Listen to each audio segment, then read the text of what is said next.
All right, welcome back. We've got our last segment of this Facebook Live session, and now we have Jake Hartfield, our Director of Student Activities, and Mandy Miller, who is our Director of Advising, and she's also the Director of the Tupelo campus. Going to be with us today. Thank y'all for coming out tonight. We just want to kind of get back and wrap it up with some things to do with student activities and with orientation and advising, and just let parents and students that are watching know kind of what's happening next. So Jake, why don't you start out and talk a little bit about student activities? Yeah, so we're really excited to have the students come back this fall. There's a lot that we want to implement, but of course we kind of want to see how the summer progresses with COVID-19 and what we need to do moving forward. But we are going to have a normal student activity schedule come out, and we'll have things such as Welcome Week that we'll have. And when we have students come in the fall, we have the Welcome Week, we have the Student Involvement Fair, and those are really great opportunities for students to find their niche, get involved as much as they can. So I would encourage students to follow us on Instagram at getinvolved.cc, because that is one outlet where they can find information on how to get involved or go to an event. Because when you take that opportunity to go to an event, you never know who you might meet. It might be your best friend, it might be somebody you marry in the future. So I think that it's endless opportunities when you take that opportunity to step out of your comfort zone and attend some of our events. And we're going to do it where it's the most safest possible way for our students to get to be at these events. So be patient with us during that process. I would say that, because it is important that we are remaining safe and healthy throughout this process and this unique time that we're in. But we want students to have a normal student experience, because I think that's really important when they're coming onto a college campus. So we're really excited about it. More information will be given throughout July and the beginning of August of how we will approach that moving forward. And y'all have talked a lot about how we've had the updates released this morning, and so we just really want to make sure that students have that normal experience and making sure that they're getting involved as much as possible. So you mentioned the Get Involved ICC Instagram page. Tell us, how do students get information about anything that's going on? Yeah, so there's a couple ways. So one, that Instagram account, we know that students are, especially the students today, they're really involved in social media. So we try to make sure that we're posting as much as we can on social media through Get Involved ICC or our main accounts. And so if you look in your orientation booklet on page 13, you have all the social media accounts that you can follow, whether that's athletics, that's student involvement, our community relations teams oversees the main accounts. And so that's one way of, I would say, the best way of finding out that information of how you can get involved or know about the events that are upcoming. I would say that the calendar on the website, so the main page, has a calendar of all the different student activities and events that they can be a part of. So it's not just our student activity events. It could be a soccer game or a football game. It could be a student organizational meeting that's happening on the Tupelo campus, or whatever it might be. And so whatever your niche is, you can actually click on certain things. So you could click on student life or athletics or intramural sports, and it will pop up what events are upcoming in the next few weeks or months that you can be a part of, and usually has a description that says this is how you would sign up for an intramural sport, this is where the meeting place is. And so if you look through social media or you go back to our calendar on our website, that's probably the best way. And you can actually find that on your app as well. So when you go on the app, the ICC app, you can click on calendar and it'll take you directly to the website, and it shows what you would see on a regular desktop.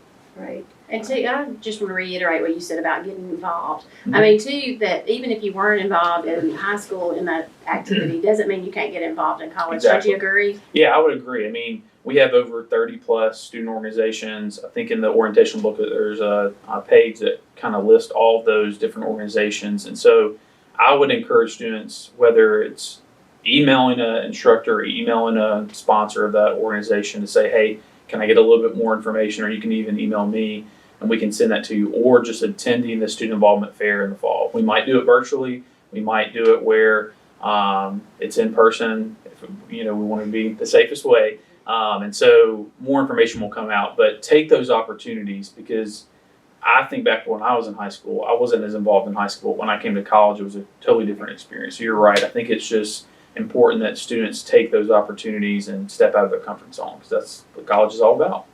You mentioned emailing the sponsor. Can you talk about ICC issues every student their own ICC email. So talk about the importance of checking that email and using that email. Yes, it's very, very important. I'll look in the camera and say that. It's very important that you check your email, not only from the event side or knowing what's going on campus, but on the instruction side. I mean, your instructors are emailing you, your advisors. There's a lot of people that are using that to make sure that you're communicating back and forth. And so I think it's important for students to check that. I would say at minimum daily, but my recommendation is check it every single hour, every 2 hours, just to make sure that you're kind of keeping up with the things that are coming in. Don't let it clog up, because we all know that friend that you look at their phone, it's like they have 100 emails unread. Don't be that person. Take that opportunity to go through your email, respond within 24 hours, and you will find out more information through your email, whether that's how to get involved or that's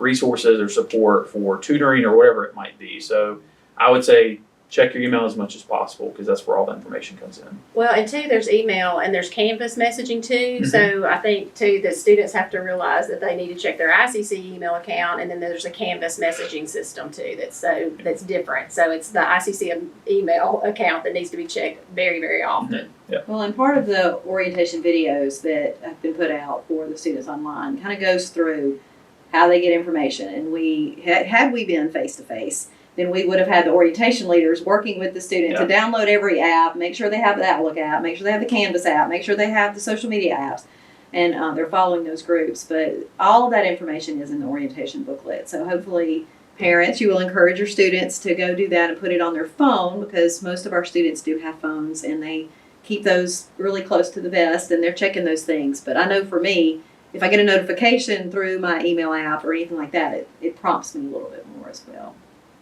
Okay, so let's shift a little bit. Okay. Mandy, let's talk a little bit about orientation. I mean, obviously, we've had a lot of students that have gone through the online orientation already. So I'd like for you to speak a little bit about what has happened with orientation and advising. And then for any student that might be watching, or any parent that their student, they know they haven't signed up for orientation, what would they need to do? Right. Every student has to go through orientation, of course, to get to the point of being advised and registered. So it's really simple to get registered for orientation. It is on our website under the admissions tab. All they have to do is click on the link and get in there and sign up, and then they'll receive an email stating what date and everything that they're signed up for. But once orientation is over, I send out an email to all the students just stating, thanks for completing orientation. We'll be assigning advisors, and those advisors are assigned off of majors is how we do that.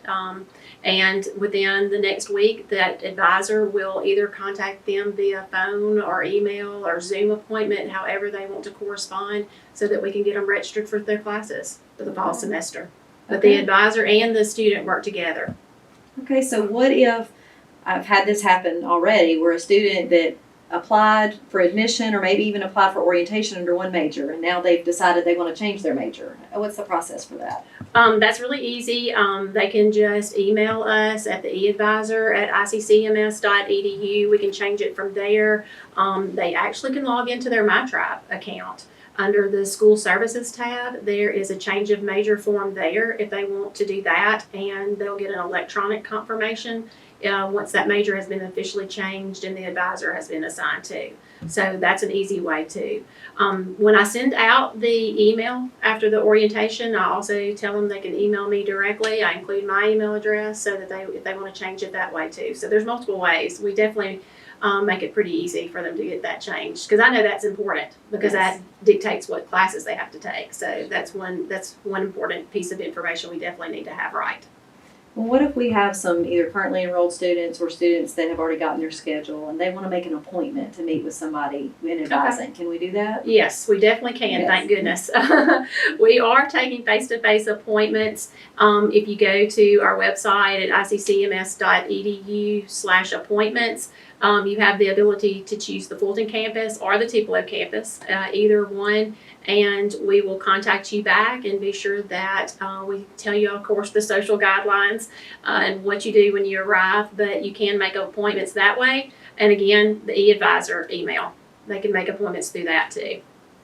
And then going forward, as they continue as a student, do they have to see an advisor every semester, or is it just this one time that they see their advisor?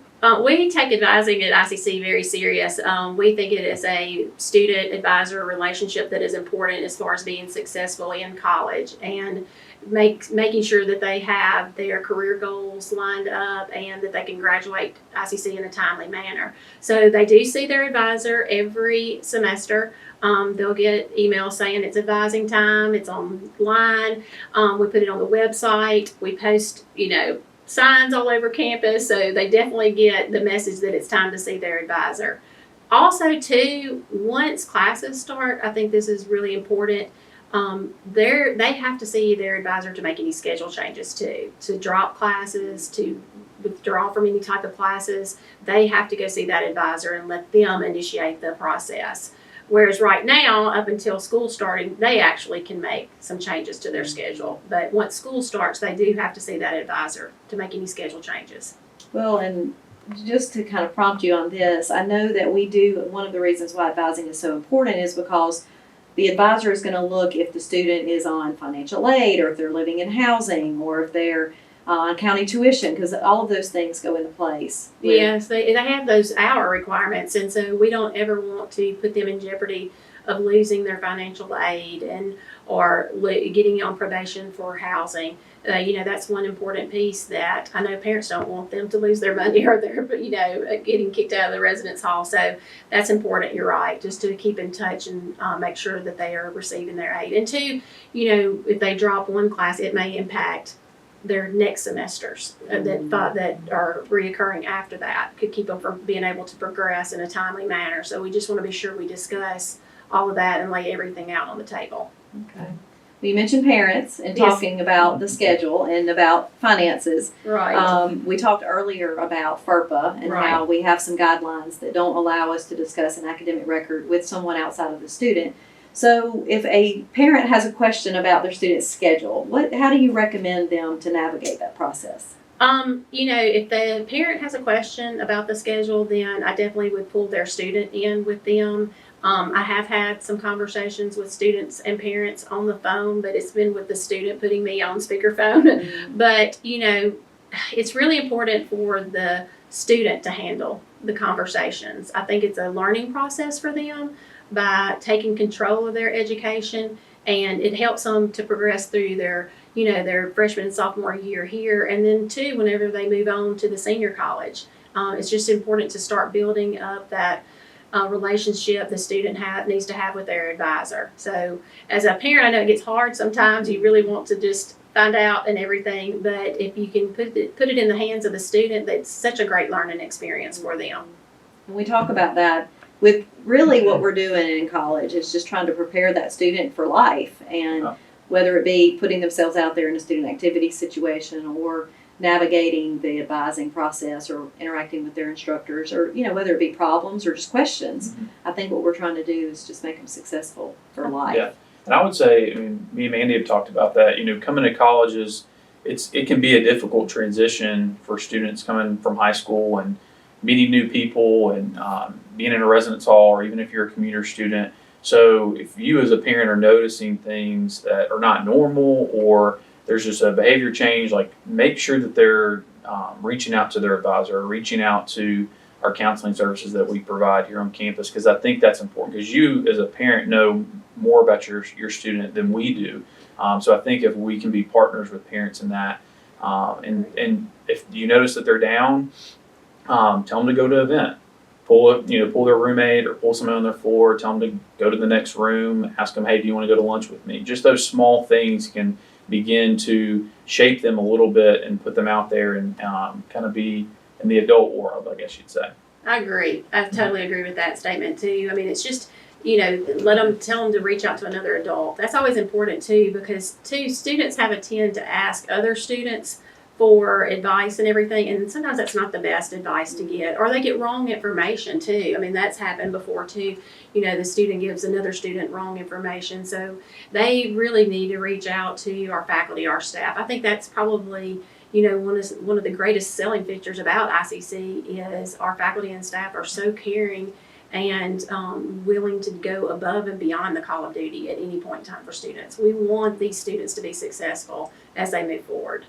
Well, I think that kind of helps us start to wrap things up. We've had a great evening tonight with lots of administrators talking about how we are here to help students. And one of the things that I have yet to mention is we have created a new website for parents, specifically for parents, that will help address these, because we want to be sure, parents, that you get a chance to get the information that your student is receiving.